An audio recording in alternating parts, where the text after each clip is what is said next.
Sa isang marangyang handaan sa pagreretiro, kung saan nagkukumpulan ang tawa at ingay, tahimik na inabot ni Aling Dorothy sa kanyang anak na si Marcos ang isang simpleng sobre. Siya, isang mapagmahal na nanay na naglingkod bilang cook sa ospital sa loob ng 41 taon, ay nagdala ng regalong buong puso niyang pinag-isipan, umaasang makakita ng kislap ng pag-unawa. Ang gabi ay dapat sanay puno ng pagdiriwang, na masayang pagtatapos para sa aking nag-iisang anak, si Marcos. Nakaupo ako sa dulo ng mahabang mesa sa Belmore, isang sosyal na kainan sa syudad. 14 kami, lahat ay abala sa kwentuhan, sa pagtawa, at sa pagsamba sa tagumpay ni Marcos. Ako, tahimik lang akong nagmamasid. Ang aking puso ay puno ng iba't ibang emosyon. Masaya ako para sa kanya, syempre. Pero may kakaibang bigat na tila, hinahanda na ako sa mangyayari. Hawak ko ang isang simpleng puting sobre, malinis, walang palamuti. Dito nakatago ang buong pagmamahal ko, ang isang bahagi ng aking buhay, ng aking pinaghirapan. Inabot ko ito kay Marcos, ang aking mga mata ay puno ng pag-asa. Ngumiti ako. Marcos, para sa iyo, sabi ko. Ang aking boses ay malumanay. Tinanggap niya ito, pero hindi niya tiningnan ng matagal. Nagulat ako. Hindi ko ito inaasahan. Ibinuka niya ang sobre, kinilig, at itinaas ito para makita ng lahat sa mesa. Mom, ano to? Tanong niya. May halong biro ang kanyang tinig. Birthday card ba to? Ang kanyang tawa ay sumama sa tawa ng ibang kasalo. Ramdam ko ang pagkirot sa aking dibdib. Pero ngumiti pa rin ako. Pagkatapos, si Vanessa, ang kanyang asawa, ay lumapit. Siya ang babaeng laging perpekto, laging may maayos na pananalita. Sumilip siya sa loob ng sobre. Inilabas niya ang nakatuping papel. Binasa niya ang unang linya. At doon, nakita ko ang pagbabago sa kanyang mukha. Isang ekspresyon na tila, may nakita siyang hindi niya gusto. Ah, sabi niya, at ibinaba niya ang papel sa mesa. Tila may mainit na uling na dumikit sa kanyang mga daliri. Tulo lang pala ng isang lumang gusali. Ang kanyang anunsyo ay kumala sa buong silid, na sinundan ng mas malakas na tawanan. Isang lumang gusali, raw. Ang puso ko ay tila bumigat. Si Marcos, ang aking anak, ay hindi man lang kinuha ang titulo. Hindi niya man lang ito tiningnan ulit. Gamit ang dalawang daliri, dahan-dahan niya itong ibinalik sa akin. Isang galaw na tila nagtutulak ng isang bagay na walang halaga. Mom, sabi niya, may halong inip sa kanyang tinig. Hindi po namin kailangan ng storage unit. Keep it. Tumawa ulit ang buong mesa. Tawanan na tila kutsilyo na humihiwa sa aking puso. Ang bawat tawa ay nagpapatunay, sa kanilang paningin, na isa lang akong simpleng ina, walang kaalam-alam sa kanilang mundo. Buong gabi, nanatili akong tahimik. Kinain ko ang salmon. Ikinongratulate ko ang aking anak. Ngunit sa loob-loob ko, isang malaking puwang ang nabuo. Pagkatapos ng lahat, ako, si Dorothy Gallagher, ang nagmamaneho pauwi mag-isa sa -70. Sa dilim, kasama ang mga alaala ng tawa at ng dalawang daliri. Hindi ako umiyak kaagad. Hindi. Nananatili akong matatag. Ngunit pagdating ko sa aming lumang driveway, sa loob ng 10 minuto, pinayagan ko ang sarili kong lumuha. Tahimik. Walang nakakakita. Isang gabi ng pagdiriwang, na naging gabi ng kalungkutan. Kinabukasan ng umaga, habang ang araw ay sumisikat na muli sa lungsod Quezon, bumangon ako. Hindi ko alam kung saan ako, kumukuha ng lakas matapos ang gabi ng pagkadismaya. Ngunit may isang bagay sa loob ko, ang nagsasabing hindi pa ito tapos. Nagmaneho ako patungo sa opisina ng Hartwell Commercial Real Estate. Ito ay isang gusaling moderno, puno ng salamin at bakal.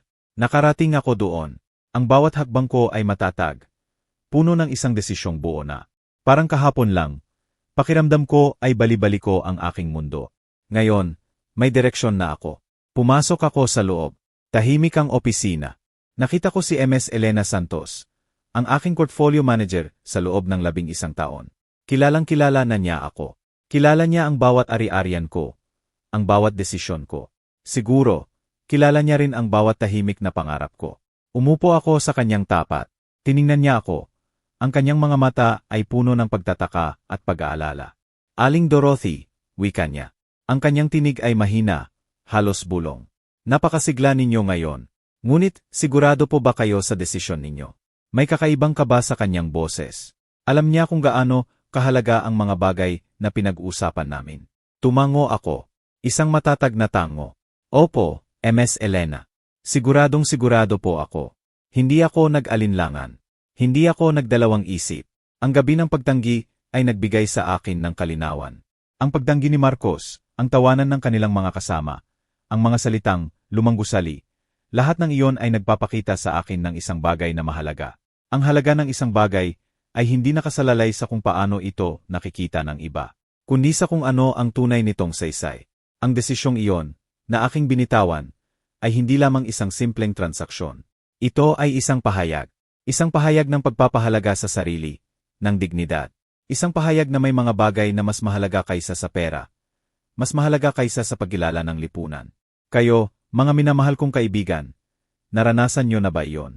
Ang ibigay ang lahat, ang buong puso ninyo, ang inyong pinaghirapan, tapos ay tatalikuran lang.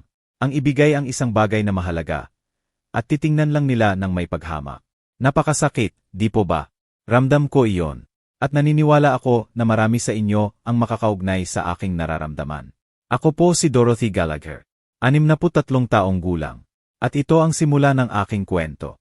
Ang kwento ng isang nanay, na sa kabila ng lahat, ay patuloy na naniniwala sa halaga ng tunay na paggawa. Kung nakaugnay kayo sa aking nararamdaman, pakiiwan po ang inyong komento sa ibaba. Binabasa ko po ang bawat isa. At kung gusto ninyo pa ng mga kwentong tulad nito, huwag kalimutang mag-subscribe. May mga detalye sa susunod na bahagi na maaring katang-isip para sa kwento. Ngunit ang aral. Ang aral na iyon ay totoo. Tunay na tunay. Ngayon, hayaan ninyong ibalik ko kayo sa nakaraan. Sa kung paano kami nakarating sa puntong iyon, sa handaan ni Marcos. Ako po si Dorothy Gallagher, at sa edad kong 63, masasabi kong mayaman na ako sa karanasan. 41 taon po ako sa komersyal na kusina. Mahabang panahon. Napakahabang panahon. Ang huling 22 taon niyan. Ako ang head cook sa Meridian Hospital sa Columbus, Ohio. Nakakita na ako ng lahat ng uri ng tao sa aking trabaho. Pinakain ko ang mga pasyenteng nanghihina, ang mga nurse na pagod, ang mga residente na halos walang tulog sa loob ng 30 oras. Ang mga paa ko, kung nakakapagsalita lang ang mga ito, sasabihin nila ang lahat ng kwento. 2 dekada, mahigit pa nga, ako'y nakatayo sa linoleum na sahig, mula alas 5 ng umaga hanggang alas 2 ng hapon. 5 araw sa isang linggo, minsan, 6 pa nga. Ito ang buhay ko. Ito ang aking dedikasyon. Ang bawat luto, bawat tray na inabot ko, ay may kaakibat na pagmamahal at pagod. Ang bawat sugat sa aking mga paa, ito ang patunay ng aking pagsisikap. Si Marcos naman, ang anak ko, 40 taong gulang pa lang, nagretiro na. Nagretiro siya mula sa isang sikat na kumpanya ng konsultasyon. Mayaman. Maayos. Ang kanyang buhay, kung tutuusin, ay lubos na kaiba sa akin. Siya at si Vanessa, nakatira sa isang bahay na may 4 na kwarto. May kusinang halos hindi ginagamit. Tuwing taon, 2 beses silang nagbabakasyon. Ang mga sasakyang minamaneho nila. Mas mahal pa kaysa sa aking unang ari-arian. Mas mahal. Sinasabi kong aking unang ari-arian dahil marami pa akong iba. Ngunit si Marcos, hindi niya kailanman tinanong. Hindi niya kailanman inusisa. Ang kanyang nakasanayan, marahil, ay tingnan lang ako. Ang kanyang nanay ay nakasuot ng uniforme ng ospital. Ang nakasuot ng simpleng sapatos. Ang nagmamaneho ng lumang buick ay 12 taon na. At inakala niyang alam na niya ang buong kwento. Pero, no, hindi niya alam. Nagsimula ang lahat noong taong 1989. Ako'y 28 taong gulang. Bagong diborsyada. Pinapalaki si Marcos ng mag-isa sa isang 2 kwartong apartment sa east side ng Columbus. Ang hirap noon. Tumatrabaho ako ng dobleng-double sa isang kainderya na tinatawag na Patsy's. Kung minsan, 7 araw sa isang linggo. Bawat piso na hindi ko ginagamit sa upa at pagkain ay iniipon ko. Bawat isa. Ang aking nanay, bago siya pumanaw, ay nag-iwan sa akin ng 25,000 piso, 250,000.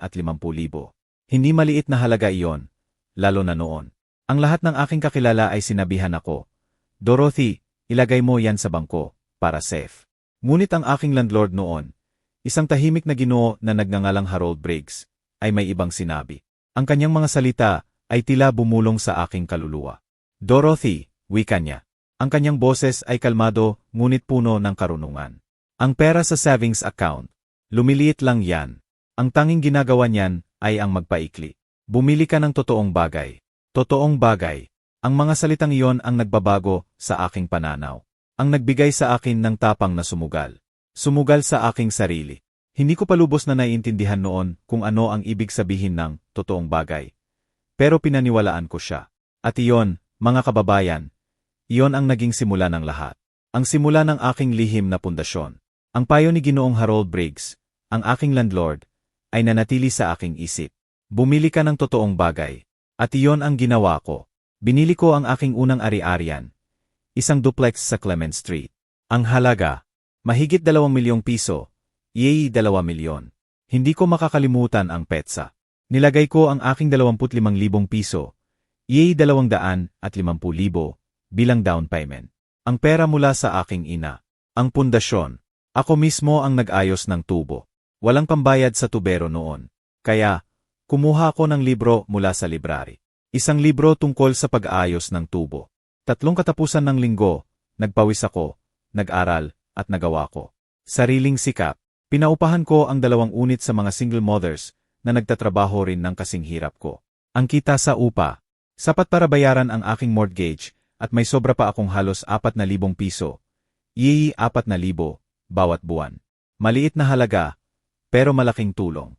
Ito ang aking simula. Hindi ako tumigil doon. 2 taon pagkatapos, bumili ako ng isa pang ari-arian. Pagkatapos niyan, isa pa. At pagkatapos, isang maliit na unit pang komersyal. Hindi ko sinabi sa anino man.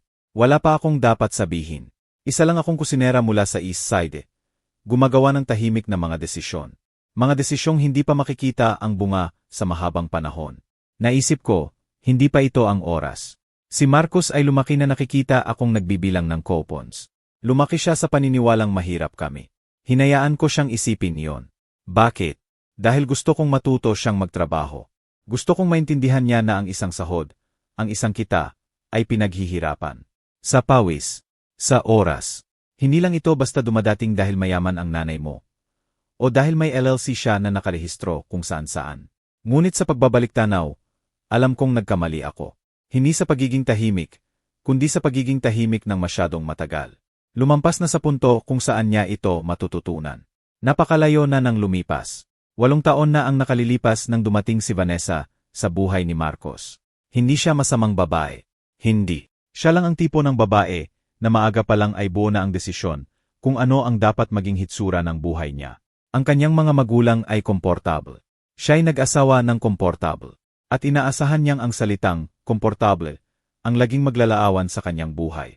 Anumang bagay na makapagpapagulo sa imaheng iyon ay isang problema. Problema na kailangang ayusin. At ako ang nagpagulo sa kanyang larawan. Noong una kaming magkita, sa Thanksgiving, nagdala ko ng isang casserole dish na sa akin na simula pa noong 1,994. Pinigilan niya. Nagpasalamat. Pero inilagay lang niya sa likod ng refrigerator. Hindi niya ginamit. Nakita ko. At hindi ko nakalimutan. Sa paglipas ng mga taon, ang pagitan sa aming relasyon ay unti-unting lumaki. Hindi ito sa mga malalaking pangyayari, kundi sa maliliit. Ang Pasko na nagmaneho ako ng 4 na oras, tapos ay, may plano sila kinabukasan, kaya pinaikli ang aking pagbisita. Ang tawag sa kaarawan ko, na dumating ng 2 araw na huli. Ang paan ni Vanessa na tawagin akong Dorothy, na may kakaibang paggalang na tila nagtatakda ng distansya. Ang paggalang na tila sinasabing, dito ka lang. Mahal ako ni Marcos. Naniniwala ako doon. Buong puso. Ngunit ang pagmamahal, kapag hindi inaalagaan, ay unti-unting nananahimik. Nagiging bulong. At hinayaan niyang maging napakatahimik ang aming pagmamahalan. Ang agwat sa pagitan namin ay lumalim. Kasing lalim ng mga lihim na tinago ko. Ang handaan sa pagreretiro ni Marcos ay ginanap sa Belmore. Ang Belmore. Isa iyan sa mga lugar na kung saan ang mga pagkain ay kakaunti.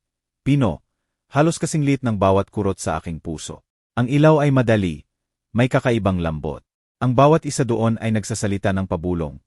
Tila nasanay na sila sa pagiging mahalaga, sa pagiging sentro ng atensyon. Si Vanessa ang nag-organisa ng lahat. 20 katao sa isang pribadong silid. Mayroon pang ang slideshow ng kaera ni Marcos. Tila ba siya, mag-isa, ang nag-ayos ng buong negosyo sa Amerika. Ako, umupo lang ako sa dulo ng mahabang mesa. Ang aking suot, isang lumang magandang damit na kulay navy blue. Nabili ko pa iyan 3 taon na ang nakalilipas, para sa kasal ng pinsan ko. Simple lang, hindi tulad ng kanila, pero malinis. Iyon ang mahalaga. Nagdala ako ng isang regalo. Isang regalo lang. Ang sobre. Maraming linggo kong pinag-isipan kung ano ang ilalagay ko sa loob niyan. Ang aking passbook. Hindi nila maiintindihan yon. Hindi. Kaya naisip ko ang titulo ng lupa. Mas may isang titulo. Ang titulo ng gusali sa Fenmore Avenue. Ang gusaling iyon. Isang 3 palapag na komersyal na ari-arian. Binili ko yan noong 2004 sa halagang halos 20 milyong piso. Yay, 20 milyon. Hindi kalayuan sa aking sariling apartment. Ngayon, ano ang kasalukuyang halaga nito? Mahigit 100 milyong piso. Yay, 100 milyon. Hindi lang iyan. Fully leased pa. Ibig sabihin, may nangungupahan. Kumikita yan ng halos 440,000 piso. Yay, 440,000 bawat buwan sa kita ng upa. Isang malaking halaga, di po ba? Isang patunay ng aking pinaghirapan. Tinupi ko ang titulo sa 3 bahagi. Maingat. Idinikit ko sa loob ng isang puting sobre. Isinulat ko ang pangalan ni Marcos sa harap. Gamit ang sarili kong sulat kamay. Bawat linya, may pagmamahal. May pag-asa. Nang ilabas ni Vanessa ang papel at binasa ang unang linya at sinabing, titulo lang pala ng isang lumang gusali. Hindi naman siya lubos na nagkamali. Tulo iyon. Luma nga ang gusali. Ang problema lang, hindi niya binasa ng sapat. Hindi niya hinayaan ang kanyang mga mata na magpatuloy. Hindi niya inunawa kung ano ang hawak-hawak niya. Ang halaga ng aking pagod, ng aking pagmamahal. At si Marcos, ang aking anak, walang pag-alinlangan, walang tanong. Ibinalik niya sa akin ang sobre, gamit ang 2 daliri. Isang pagtanggi na parang wala lang. Wala lang. Isang iglap, ang aking puso ay tila nabasag. Kinuha ko ang sobre. Ibinalik ko sa aking purse. Umupo ako doon. Buong tagal ng hapunan. Kinain ko ang salmon. Pinilit kong ngumiti. Ikinongratulate ko ang aking anak. At sa loob-loob ko, isang malalim na kalungkutan ang pumupuno sa bawat sulok ng aking pagkatao. Pagkatapos ng lahat, nagmaneho ako pauwi. Mag-isa. Sa ay negatibo 70, sa dilim ng gabi. At tulad ng dati, hindi ako umiyak hanggang sa makarating ako sa aking driveway. Doon, sa loob ng 10 minuto, pinayagan ko ang sarili kong lumuha. Tahimik, walang nakakarinig, walang nakakakita sa sakit ng isang inang binaliwala ang kanyang pinakamimithing regalo. Nang gabing iyon, pagkatapos ng lahat ng hapdi, at luha na tahimik kong ibinuhos, umuwi ako sa aking apartment. Ang parehong apartment na inuupahan ko sa loob ng 22 taon. Ang apartment na inakala ng marami, ng lahat, ay kaya ko lang. Ngunit sa loob ng mga pader nito, may nakatago. Pumasok ako sa aking silid. Sa loob ng aking closet, mayroon akong isang safe. Hindi lang basta safe. Ito ay nasa akin na simula pa noong 1997. Fireproof. Nakabuklod ng mahigpit sa sahig. Ang kombinasyon. Ang taon kung kailan ipinanganak si Marcos. Ito ang aking kuta. Ang aking lihim na pinagtataguan. Dahan-dahan ko itong binuksan. Ang tunog ng pag-click ay tulad ng musika sa aking tainga. Sa loob, naroon ang aking buhay. Hindi lang pera, kundi ang aking pinaghirapan. Ang aking mga desisyon. Ang aking mga pangarap. Isang koleksyon ng mga dokumento ang nakasalansan sa loob. 31 titulo ng ari-arian. Nakaayos ang mga ito ayon sa petsa ng pagbili. Bawat isa ay may kwento. Bawat isa ay bunga ng aking pawis. Sa loob din yan, ang mga investment account statements. Isang folder na may markang Portfolio Summary. Kasalukuyan, noong nakaraang quarter, binuklat ko ito. Netong halaga, ang aking buong yaman. Halos 750 milyong piso. Yay, 750 milyon. Isang kahangahangang bilang. Hindi isang katha-katha. Ito ay binuo ko sa loob ng 34 na taon. Isang ari-arian sa isang pagkakataon. Sa sahod ng isang kusinera. At sa kagustuhang mamuhay na parang walang nagbago. Kaya kong mamuhay ng marangya. Ngunit pinili kong manatiling simple. Para sa aral. Para sa aking sarili. Kinuha ko ang titulo ng gusali sa Fenmore. Tinitigan ko ito ng matagal. Naalala ko ang pagtanggi ni Marcos. Ang kanyang 2 daliri. Ang mga salita ni Vanessa. Naramdaman ko ang kirot. Pero kasama ng kirot, mayroon ding kakaibang kapangyarihan. Pagkatapos, kinuha ko ang 2 dokumento. Ang dokumentong hindi ko pa ipinapakita kay Marcos. Ang isang ito ang tunay na pasakit. Ang Belmore Restaurant. Ang mismong restaurant kung saan ginanap ang kanyang handaan. Nag-ooperate sila sa isang gusali sa Grand Street. Ang gusaling iyon ay binili noong 2011. Binili ito ng isang holding company na tinatawag na EG Properties LLC. EG Properties LLC, ang aking initials, ang aking pera, ang aking gusali, S. Marcos, ang aking anak. Ipinagdiwang niya ang kanyang pagretiro sa isang silid na pag-aari ng kanyang ina. Hindi niya alam. Hindi alam ni Vanessa, ang manager ng restaurant. Ang alam lang niya ay ang landlord ay isang kumpanya. Gaya ng alam ng lahat ng nangungupahan. Malayo, administratibo, walang koneksyon sa anumang personal. Pero personal na personal para sa akin. Inilagay ko ang 2 dokumento sa mesa sa kusina. Umupo ako. Marami akong kailangang pagdesisyunan. Maaari kong tawagan si Marcos kinabukasan ng umaga. Ipaliwanag ang lahat. Ipakita ang mga file, ang mga account, ang 31 titulo. Pagmasdan siyang magulat. Pagmasdan si Vanessa na magre-recalculate ng lahat. Tanggapin ang paghingi ng tawad na, alam kong, may mga kondisyon. O kaya, pwede akong maghintay. Ang paghihintay ay may kakaibang kapangyarihan. At sa sandaling iyon, pinili ko ang paghihintay. Isang tahimik na desisyon. Ngunit bago ako maghintay, mayroon akong isang bagay na kailangan kong gawin muna. Isang bagay na kailangan kong simulan. Ang desisyong maghintay ay hindi nangangahulugang mananatili akong walang ginagawa. Hindi ako ang tipo ng tao na maghihintay lang ng walang plano. Mayroon akong isang bagay na kailangan kong simulan. Agad. Kinuha ko ang aking telepono. Nagdial ako. S. Patricia Odom. Siya ang aking abogado sa loob ng 15 taon.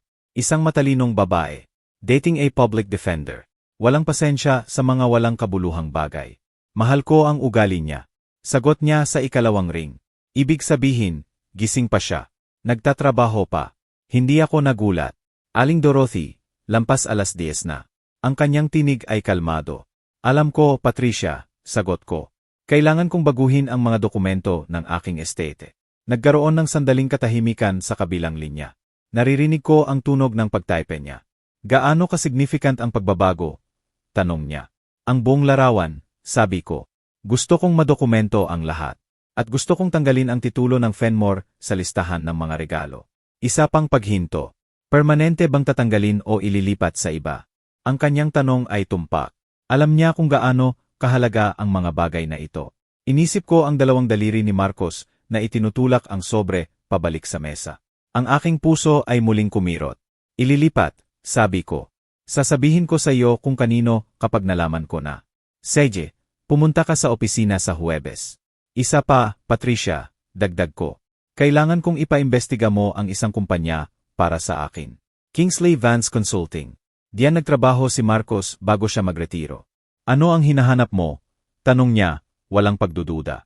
Nagretiro siya sa edad na 40, Patricia. Paliwanag ko. Napaka-comfortable. Gusto kong maintindihan kung bakit. Hindi na siya nagtanong. Hindi na siya humingi ng paliwanag. Iyon ang dahilan kung bakit gusto ko siya. Ang kanyang profesionalismo. Ang kanyang pagtitiwala. 4 na araw pagkatapos, naroroon ako sa opisina ni Patricia. Sa ika-4 na palapag ng isang gusali sa downtown. Isang gusali na, sa katunayan, ay pag-aari ko rin. Ngunit hindi kailanman naisip ni Patricia na tanungin kung sino ang kanyang landlord. Inilagay niya ang isang folder sa aking harapan. Kingsley Vance ay malinis, sabi niya. Lehitimo ang kabayaran ni Marcos. Mga performance bonus, long-term incentive package. Maayos ang ginawa niya. Nakahinga ako ng maluwag. Hindi yon ang problema. Gayunpaman, sabi ni Patricia. Tumingala ako. May isang negosyo na nakarehistro sa pangalan ni Marcos at Vanessa. Itinatag 14 na buwan na ang nakakaraan. EG Lifestyle Consulting. Binaligtad niya ang isang pahina. Nagpapatakbo sila bilang mga financial advisors. Partikular na target ang mga retiree at nakatatanda. Nagbibigay ng payo sa investment strategy. Iyon ba ay illegal? Tanong ko. Hindi, sagot niya. Ngunit 3 sa kanilang mga kliyente ang naghain ng reklamo sa Ohio Division of Securities sa loob ng nakaraang 6 na buwan. Mga alegasyon na ang mga investment strategies na ibinenta sa kanila ay mali ang pagkakalarawan. Huminto siya. Isang babae ang nawalan ng halos 2 milyong piso. 2 milyon. Dahil sa kanilang mga rekomendasyon. Napakatahimik ko. Hindi ako makapaniwala. Ang aking anak. Hindi siya kriminal. Naniniwala ako doon. Ngunit si Vanessa ang laging utak sa negosyo. At ang ambisyon, kapag walang gabay, ay may paraan ng paglikha ng mga problema. Mga problemang dumarating sa mga opisyal na sobre. Alam ba ni Marcos ang tungkol sa mga reklamo? Tanong ko. Siya ang co-registered. Sagot ni Patricia. Dapat ay natanggap niya ang notifikasyon. Inisip ko ang handaan sa pagre-retiro. Ang slideshow. Ang kanyang madaling kumpiyansa. Ang paraan ng pagbabalik niya sa aking sobre gamit ang 2 daliri. Na parang isang maliit na abala. Kung may securities inquiry na nabubuo sa likod, tinatago niya ito sa akin. Ibig sabihin, tinatago niya ito sa lahat. Ibig sabihin, umaasa siyang kusang mawawala ito. Ngunit alam kong hindi ganoon nawawala ang mga bagay na ito. Hindi kailanman. Umuwi ako. At sa loob ng 3 araw, nag-isip ako. Hindi lang basta nag-isip, kundi nagpakalalim. Nag-isip ako habang nagtatrabaho sa aking shift sa ospital. Habang nagluluto ng hapunan para sa aking sarili sa aking kusina. Nag-isip ako habang naglalakad sa paligid ng gusali sa Fenmore tuwing Martes ng hapon. Tinitingnan ang labas nito. Tulad ng lagi kong ginagawa 1 beses sa 1 buwan. Ang gusali. Ang gusaling iyon, ang halaga nito, ang potensyal nito. Naalala ko ang mga salita ni Marcos, ang pagtanggi niya, ang pagbaba ni Vanessa sa titulo. At ngayon, ang mga balita mula kay Patricia. Ang pagtatago ni Marcos. Ang mga taong nawalan ng mahigit 2 milyong piso. Yay, 2 milyon. Hindi ko na kaya. Hindi ko na hahayaan. Sa ika-4 na araw, gumawa ako ng 2 mahalagang tawag sa telepono. Ang una kong tawag ay kay Carol Briggs. Hindi siya kamag-anak ng matandang Harold na landlord ko noon. Si Carol ay nagpapatakbo ng isang non-profit organization sa hilagang bahagi ng Columbus na tinatawag na New Ground. Ang New Ground, napakaganda ng kanilang ginagawa. Kinukuha nila ang mga commercial kitchen space at ginagawa itong mga programa ng pagsasanay sa pagluluto para sa mga matatanda na lumalabas sa foster care system. Ang mga kabataang walang matutuluyan, walang pag-asa. 6 na taon na akong nagbibigay ng donasyon sa kanila. Kilala ko ng mabuti si Carol. Sapat para tawagan siya ng direkta. Carol, sabi ko, ang aking boses ay kalmado. Mayroon akong gusali na gusto kong ibigay sa iyo. Nanahimik siya sandali. Nagulat. Dorothy, wika niya. Anong gusali? Sa Fenmore Avenue, sagot ko. 3 palapag. Magagamit ninyo ang ground level para sa inyong training kitchen. Ang 2 upper floor. Gagawin natin iyong transitional housing. 8 unit para sa inyong mga graduate. 1 pang katahimikan. Mas matagal. Dorothy, sabi niya, may halong pagkamangha. Ang gusaling iyan ay nagkakahalaga ng. Alam ko kung magkano ang halaga nito. Putol ko sa kanya. Hindi na kailangang sabihin. Gusto kong maging mas mahalaga ito. Mas mahalaga kaysa sa anumang numero. Mas may saysay kaysa sa isang titulo na binalewala. Ang 2 tawag. Iyon ang mas mahirap. Ang aking anak. Tawag ko kay Marcos. Sumagot siya. Ang kanyang boses ay tila abala. Ganoon siya palaging sumagot. Kapag hindi niya nakikilala na dapat siyang magbigay pansin. Hey mom, what's up? Kailangan nating magkita si Vanessa. Sabi ko. Sabado. 11:00 ng umaga. Padadalhan ko kayo ng address.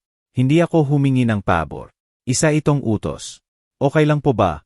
Tanong niya, may bahid ng pagtataka. Hindi, sabi ko. Pero magiging maayos ang lahat. Ang aking boses ay matatag. Puno ng kumpiyansa. Ipinadala ko sa kanya ang address ng gusali ng Belmore. Hindi ang pasukan ng restaurant.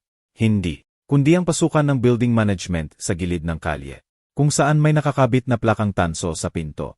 Nakasulat doon, EG Properties LLC Suite 100. Ang aking pangalan. Ang aking ari-arian. Panahon na para malaman niya ang totoo. Panahon na para harapin ang kanyang mga desisyon.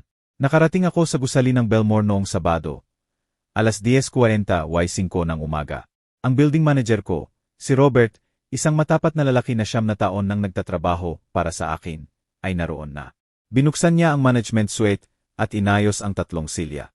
Pinahanda ko sa kanya ang lease agreement ng Belmore Restaurant sa mesa. Gumawa rin siya ng kape. Hindi ko hiniling, pero pinasalamatan ko. Ang bawat detalye, pinaghandaan ko. 11:00.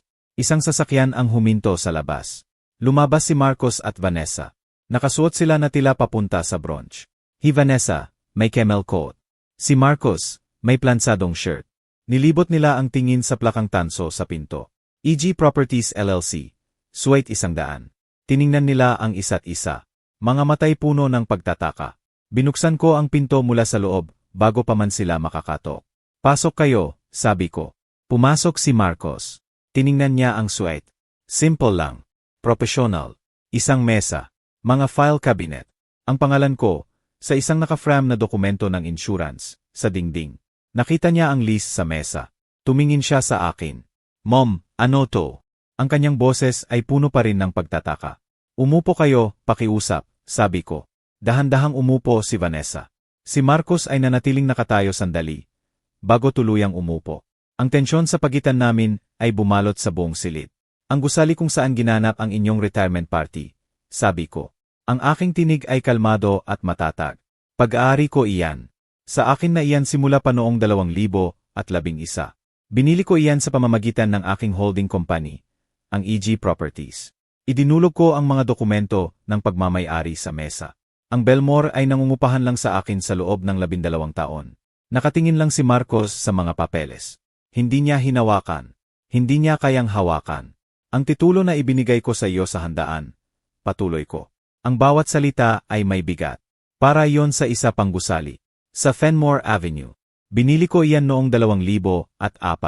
Balak kong iregalo iyon. Huminto ako. Tiningnan ko siya ng diretso sa mata. Ibinalik mo yon sa mesa, gamit ang 2 daliri. Mom, hindi ko alam kung ano yon. Simula niya. Hindi mo binasa. Putol ko. Pinanatili kong kalmado ang aking boses. Hinayaan mong tawagin iyon ng iyong asawa na lumanggusali, sa harap ng 14 na tao. At ibinalik mo sa akin ng walang tanong. Ibinuka ni Vanessa ang kanyang bibig. Ngunit isinara rin niya agad. Ang kanyang mukha ay namumutla. Hindi ako narito para parusahan kayo, sabi ko. Kailangan ninyong maintindihan ang isang bagay. At kailangan ninyong maintindihan ito ng malinaw. Dahil ang susunod kong sasabihin ay mas mahalaga kaysa sa mga gusali. Idinulas ko ang ikalawang folder sa mesa. Ang file na inihanda ni Patricia. Kinuha ito ni Marcos. Binasa niya ang unang pahina. Ang kulay ng kanyang mukha ay nagbago. Ang Ohio Division of Securities, sabi niya ng mahina. Sagot ko. Paano ninyo? Hindi mahalaga kung paano. Putol ko sa kanya. Ang mahalaga, may 3 pamilya na naghain ng reklamo. At MY Preliminary Inquiry. At kung umaasa kang mawawala lang iyan, hindi. Hindi yan mawawala. Tiningnan ko si Marcos. Tinitigan ko siya ng buo. Gaya ng pagtingin ko sa kanya noong 8 taong gulang pa siya at nabasag ang bintana ng kapitbahay. Tapos ay nagkunwaring wala siya sa yard. Alam mo ba ang pinapayuhan ni Vanessa sa mga kliyente? Nananatili siyang tahimik ng matagal. Hindi lahat, sabi niya sa huli. Tumayo si Vanessa. Ito ay hindi. Umupo ka, sabi ko. Hindi malakas. Pero umupo siya. Marcos, sabi ko, hinintay kong tumingin siya sa akin. Hindi ka isang sinungaling na tao. Ngunit pinirmahan mo ang isang bagay nang hindi lubos na naiintindihan. At ngayon, ang pangalan mo ay nasa mga dokumentong binabasa ng isang investigador. Kailangan mo ng abogado. Hindi si Patricia. Isang securities attorney. Gayon. Hindi sa susunod na linggo. Mom. Ngayon, sabi ko. Hawak ang kanyang mga mata. Nakakita na ako ng isa. Ang pangalan niya ay Ellen Marsh. Siya ang isa sa pinakamahusay na securities defense attorneys sa Ohio. May card ako. Inilagay ko ito sa mesa. Inaasahan niya ang iyong tawag. Tiningnan ni Marcos ang card. Tiningnan ang folder. Tiningnan ako. Bakit po kayo tumutulong? Ang kanyang boses ay mahina, gaya ng dati ng matagal na.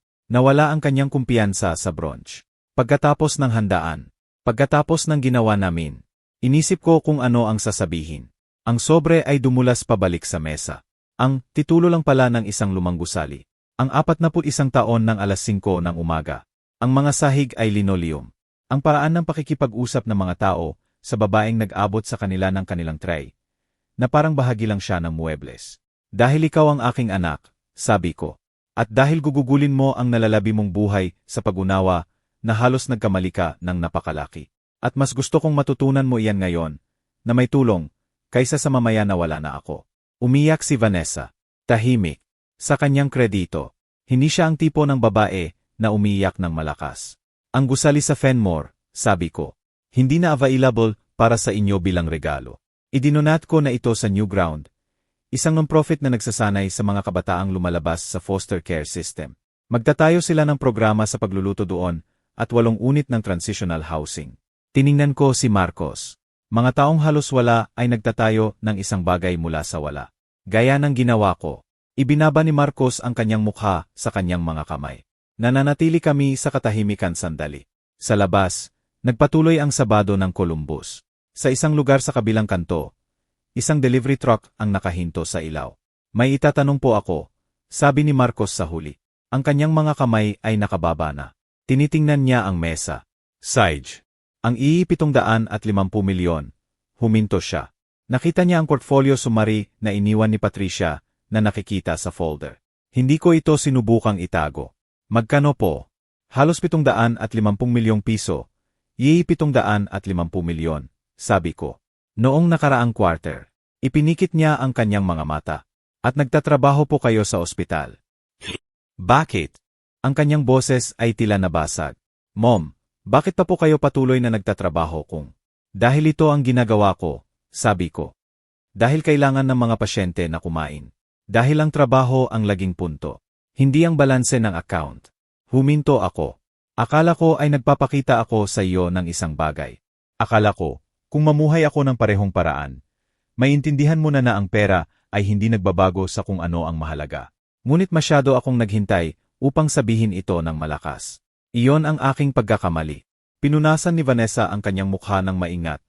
Sinusubukang panatilihin ang kanyang komposisyon. Dorothy, I owe you an apology. Opo, utang mo yan sa akin, sa ngayon ako. Ngunit ang paghingi ng tawad ay mga salita lang. Ang mahalaga ngayon ay kung ano ang gagawin ni Marcos sa linggong ito. At kung ano ang desisyon ninyong dalawa sa negosyo sa hinaharap. Isasara na po namin, sabi ni Marcos agad. Tumango si Vanessa. Hindi siya nakipagtalo.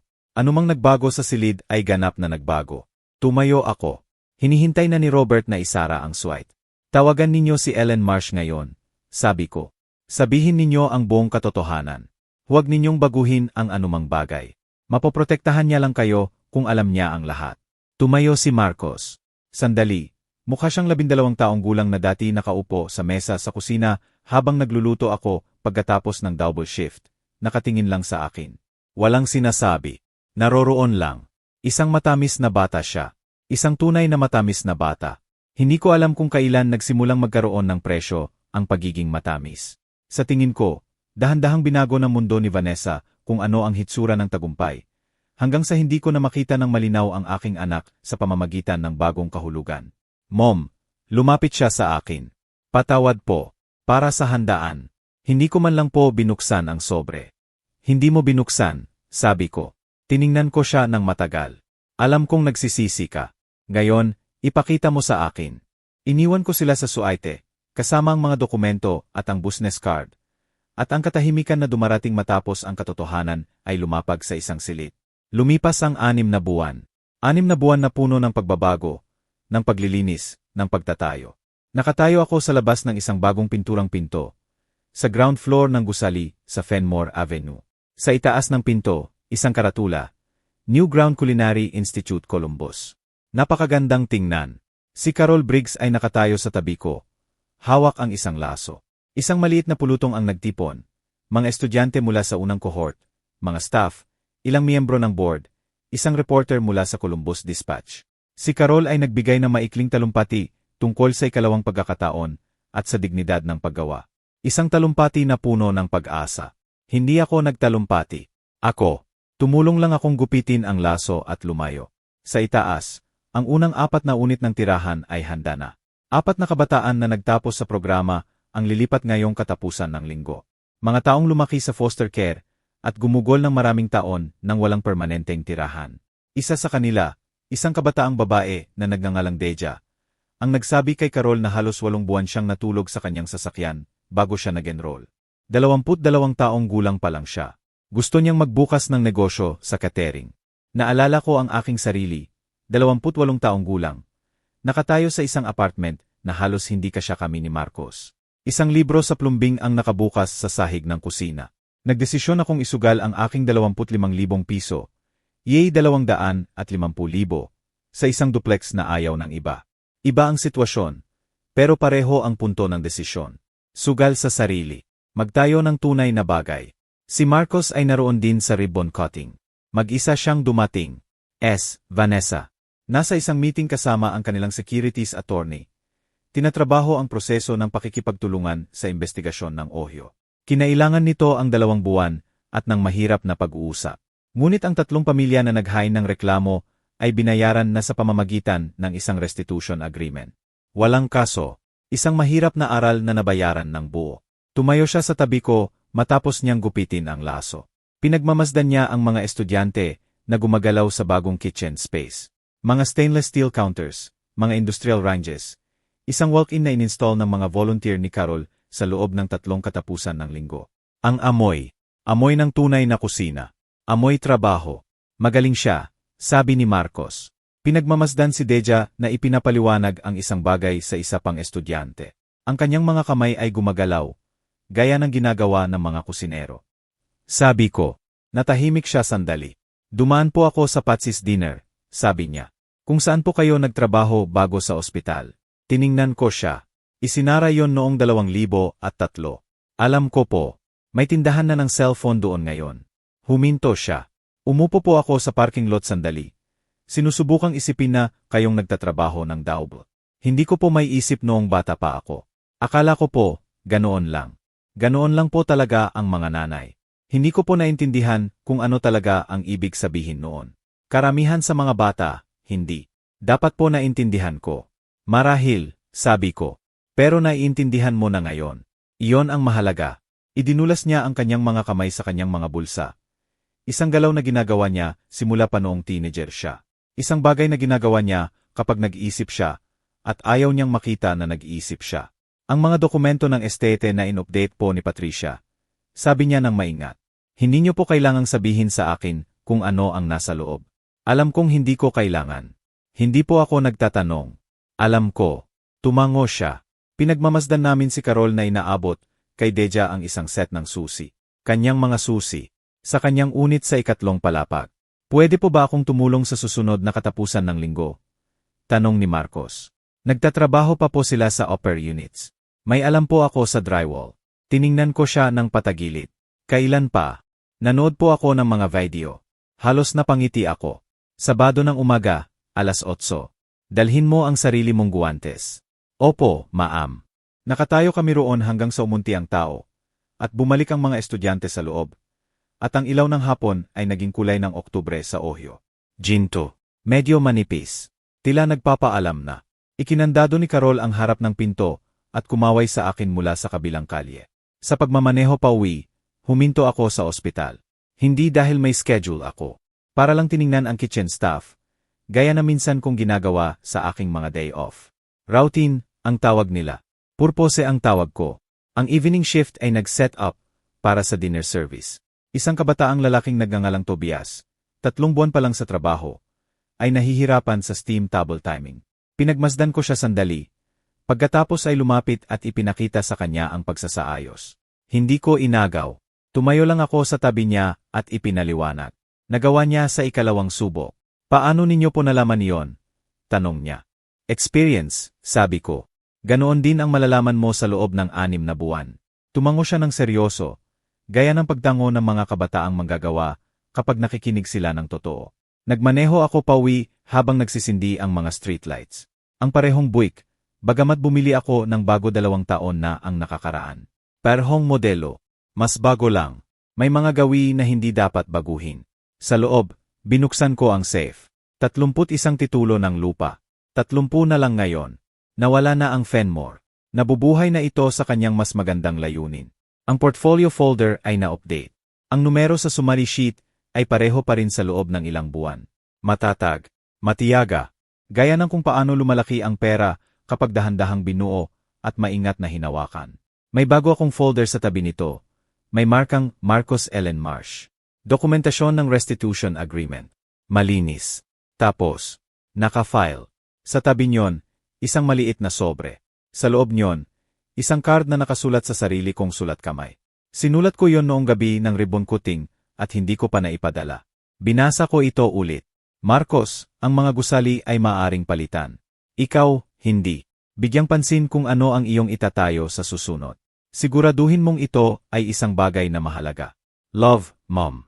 Sinara ko yon at inilagay sa counter para ipamail kinabukasan ng umaga. Pagkatapos, inilagay ko ang kettle sa kalan. Umupo sa aking kusina at hinayaan ang katahimikan na bumalot sa akin, gaya ng lagi nitong ginagawa sa apartment na ito. Ang parehong apartment na aking tinitirhan sa loob ng 22 taon. Ang isa na nagkakahalaga ng halos 47,000 piso, 47,000 bawat buwan. Ang isa na inakala ng mga tao na kaya ko lang. Ngunit kaya kong mamuhay kahit saan.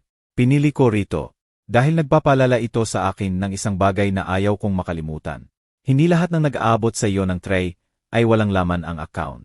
Hindi lahat ng naglilinis ng sahig ay walang plano. At hindi lahat ng simpleng sobre na iniaabot sa mesa ay simpleng barya lang. Minsan, ang mga taong madaling nilalakaran ng mundo ay sila ang mga tahimik na bumubuo sa mundo sa buong panahon. Gumugol ako ng 41 taon sa pagluluto para sa mga taong hindi kailanman naisip na itanong ang aking pangalan. Okay lang iyon. Ang trabaho ang punto. Ang trabaho ang laging punto.